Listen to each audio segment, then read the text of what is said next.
Me and my wife married in 2009. We had our baby in 2010. In November 2010, while she was asleep, a message pooped on her phone and was a flirty message. I checked on her phone and it was from our neighbor. I went through every single message, which included texting, sharing explicit photos, and even had planned meetups at hotels. This was going on from the first week into our marriage. I felt like my world crumbled in front of me. I took screenshots of every message and saved on my phone.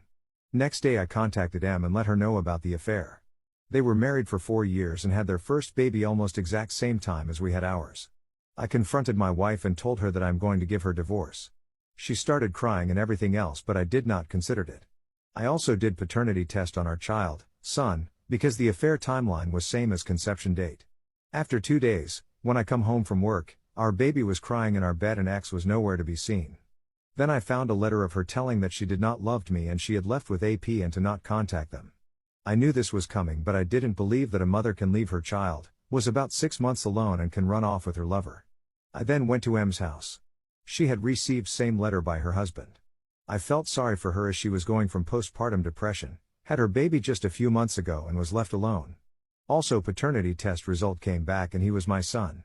I tried to contact X's family, but they also didn't know where she was and was shocked by her behavior. Her father even said that if she ever came back she would not be allowed to enter their house. They basically disowned her. Elle was very supportive. She began coming to my home to watch kids and even breastfed both of them, her and mine. As time passed, we were like family. My son called her mom and had known only her as mom.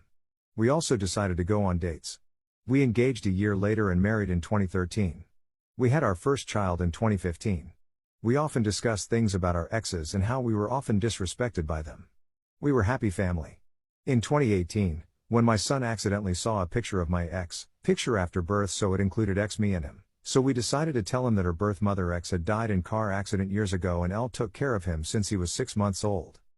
2 days ago, I received an anonymous email. I opened it and it read, "I want to see my son and want my family back.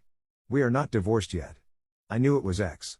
I showed this to Elle. Elle started freaking out and asked me if I would take her back. I calmed her down and told her that she was an ugly past and I would never leave you. I would never take her back. Now I am confused what to do.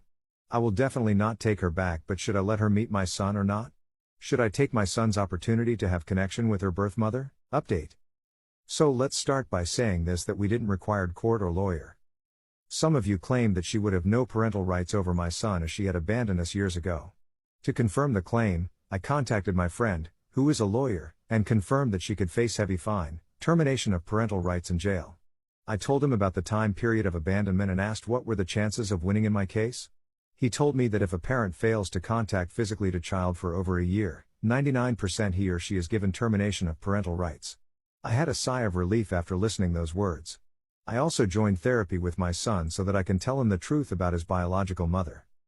As I wanted to find out that why she contacted me after 10 years, I messaged her father, who is still a best friend of mine and gives me some good advice, whether X contacted his family or not. Turns out that she had contacted her sister for money time to time for 10 years, but now her sister is not willing to help her as she was asking a bit more money.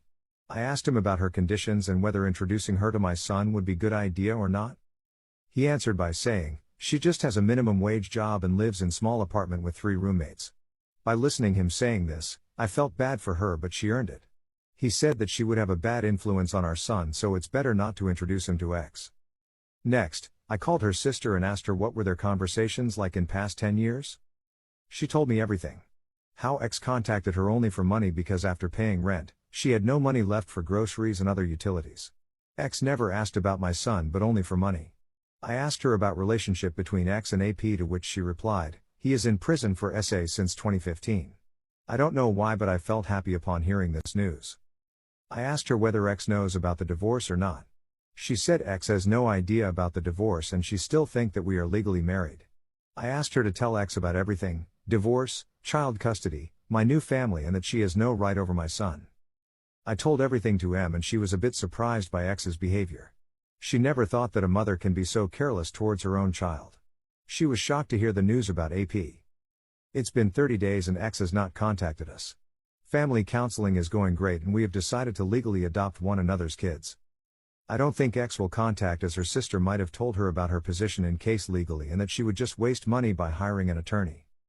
If something happens, I'll update you guys.